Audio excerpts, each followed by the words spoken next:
আসসালামু আলাইকুম viewers, welcome back to my channel রান্নাঘর।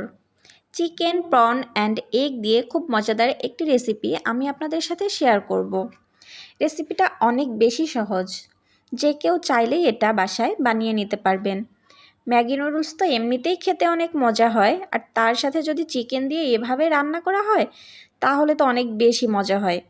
আশা করি রেসিপিটা ভালো লাগবে আপনাদের। এখানে আমি 2টা ম্যাগি নুডলস নিয়েছি আর একটা ডিম নিয়েছি। উপকরণ হিসেবে নিয়েছি পেঁয়াজ কুচি, টমেটো, আমি এখানে টমেটোগুলোকে একটু লম্বা করে কেটে নিয়েছি, কাঁচামরিচ ফালি, ধনেপাতা, কিছুটা রসুন কুচি।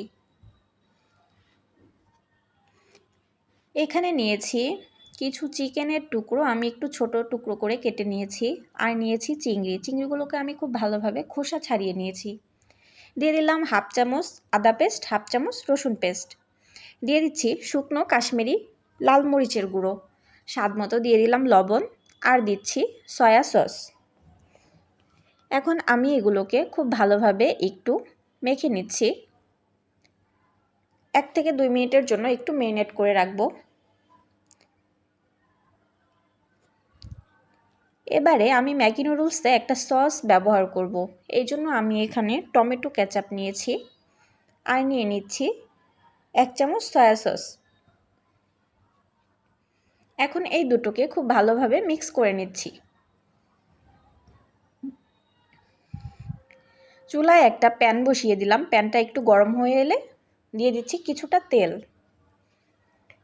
এখন আমি একটা ডিমকে খুব ভালো করে ফেটিয়ে রেখেছিলাম, ফেটানো ডিমটা আমি প্যানের মধ্যে দিয়ে দিলাম। ডিমটা খুব হালকা তাপে ভাজতে হবে, চুলার আঁচটা একদম মিডিয়াম থাকবে, বেশি ভাজলে কিন্তু ভালো লাগবে না খেতে। তেলের মধ্যে ডিমটা উঠিয়ে নিলাম তেল থেকে। এবার সেই তেলের মধ্যেই দিয়ে দিচ্ছি ম্যারিনেট করে রাখা চিকেন, আর এক সাইডে দিয়ে দিচ্ছি ম্যারিনেট করে রাখা চিংড়ি। এবার এগুলোকে খুব সামান্য পরিমাণে ভেজে নিতে হবে, কারণ চিংড়ি এবং চিকেন এই দুটোই 1 থেকে 2 মিনিটের বেশি ভাজতে যাবেন না, এতে করে ড্রাই হয়ে যাবে।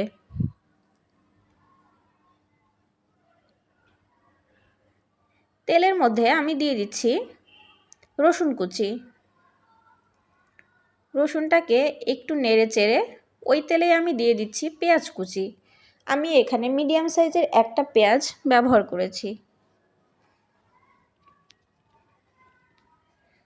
ছোট বাচ্চা থেকে শুরু করে ফ্যামিলির সবাইকে এটা বানিয়ে খাওয়ালে অনেক বেশি পছন্দ করবে, আর বারবার আপনাকে বানিয়ে খাওয়ানোর জন্য আবদার করবে। পেঁয়াজটা একটু ভাজা হয়ে গেলে দিয়ে দিচ্ছি কেটে রাখা টমেটো, দিয়ে দিলাম কাঁচামরিচের ফালিগুলো। এখন যেই সসটা আমি এখানে রেডি করে রেখেছিলাম ওই সসটা আমি এখানে দিয়ে দিচ্ছি, একটু নেড়ে নিলাম।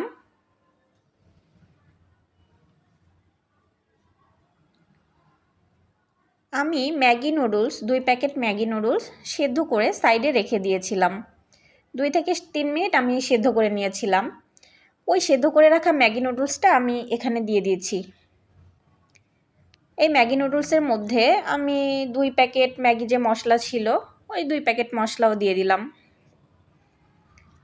এখন হালকা হাতে এটাকে খুব ভালো করে নেড়েচেড়ে নিচ্ছি।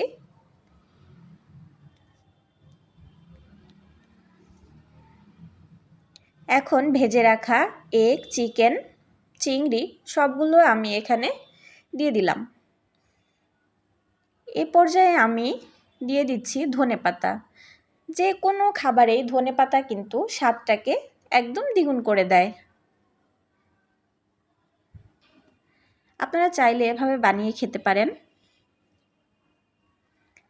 আশা করি এভাবে যদি আপনারা রান্না করে বাসায় খান আপনাদের খুবই ভালো লাগবে। আমার ভিডিওটি যদি আপনাদের ভালো লাগে তাহলে আমাকে একটা লাইক করে দিবেন, আর চ্যানেলটি সাবস্ক্রাইব করে আমার পাশে থাকবেন। আজকের মতো বিদায় নিচ্ছি।